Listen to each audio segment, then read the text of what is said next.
చంద్రబాబు నాయుడు గారి హయాంలో state election కమిషనర్గా తన సామాజిక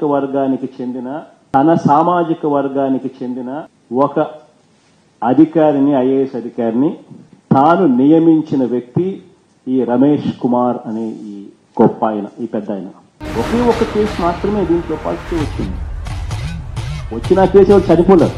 మన రాష్ట్రానికి వచ్చేసరికి కేవలం 6 కేసులు మాత్రమే నమోదైన పరిస్థితులు. దేవుడి దయతో ఇంతవరకు 10 కేసులు కాబట్టి చాలా సంతోషంగా ఉన్న ఆస్పెక్ట్ ఇది.